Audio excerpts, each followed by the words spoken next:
Permettez-moi de remercier le frère et ami, le président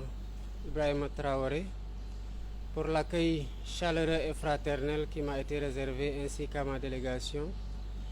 Et par sa voix, remercier l'ensemble du peuple burkinabé pour cet accueil-là. C'est une visite placée sous le signe de l'amitié, de la fraternité, mais c'est aussi une visite de travail que je suis venu effectuer.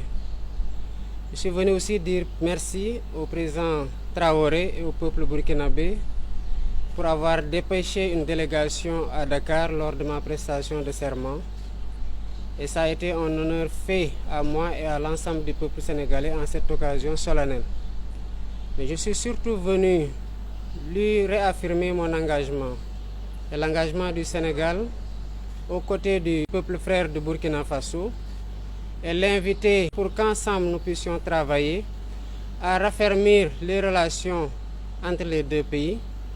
sur le plan commercial, sur le plan des échanges, sur le plan de l'intégration et de la circulation possible entre les deux pays à travers aussi l'étape malienne pour une meilleure circulation des biens et des personnes dans le sens d'une réalisation de l'intégration africaine qui nous tient beaucoup à cœur. Et je suis venu aussi lui dire toute ma solidarité et ma fraternité avec le peuple burkinabé frère dans la période difficile qu'il traverse, mais lui dire aussi mon admiration pour la vaillance de ce peuple-là, sa combativité et sa résilience. Et je sais que la dignité et l'honneur dont ils ont fait preuve, je veux dire les Burkinabés avec son leadership, permettra très rapidement, avec la solidarité agissante des pays comme le Sénégal et d'autres pays africains, de triompher et de faire face aux défis qui retardent quelque peu le décollage de tous les pays africains, notamment dans le Sahel. Nous avons des défis communs, c'est aujourd'hui le défi sécuritaire qui est le plus prégnant, le défi de la migration irrégulière, les défis de la lutte contre les trafics d'êtres humains et de trafic de substances illicites. Et ce n'est que dans la concertation, les échanges de renseignements, les opérations conjointes qu'on réussira ensemble à prendre le dessus sur ces fléaux des temps modernes qui gangrènent aujourd'hui beaucoup de pays et qui retardent, comme je l'ai dit tantôt, le décollage de ces pays-là. Je repartirai du Burkina Faso très réconforté de l'ouverture d'esprit et de la disponibilité du président Ibrahim Traoré, mais surtout de sa disponibilité à renforcer avec nous l'axe Dakar-Ouaga pour développer davantage les échanges et la coopération. Nous avons aussi abordé le sujet de la CEDEAO, comme je l'ai fait dans les pays que j'ai visités jusqu'ici. Et je comprends aujourd'hui que les positions soient quelque peu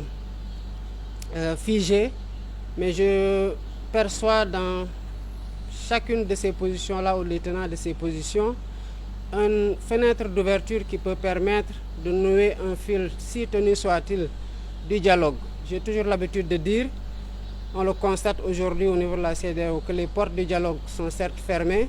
mais qu'il ne faut pas non plus fermer les fenêtres et tirer les rideaux, qu'il faut laisser des espaces pour nous aller, nous disputer s'il le faut, mais vider ce qui est en nous, mais surtout pour permettre à des pays qui sont un peu plus éloignés sur le plan physique des théâtres d'opération liés à l'insécurité, de comprendre ce que les pays qui le vivent directement sur le terrain sont en train de vivre et d'avoir plus de compassion, de se sentir davantage concernés, parce que les fléaux, il y a toujours une zone de démarrage, mais quand on voit aujourd'hui l'expansion, on sait qu'aucun pays n'est épargné, ni directement ni indirectement, et c'est pour ça aussi que je profite de ces visites d'amitié et de travail qui sont particulièrement centrées sur la coopération bilatérale, mais j'en profite pour adresser ces questions-là et dire ma disponibilité à continuer à travailler de part et d'autre pour qu'il y ait des plages de convergence qui nous permettent quand même de discuter de ce qui ne marche pas et de voir comment changer ce qui ne marche pas, parce que nous avons la responsabilité historique et l'héritage de nos pères fondateurs par rapport à cet ensemble-là pour nous battre au sein de la CEDEAO et ensemble pour que la CEDEAO reste ce qu'elle n'aurait jamais dû cesser d'être, à savoir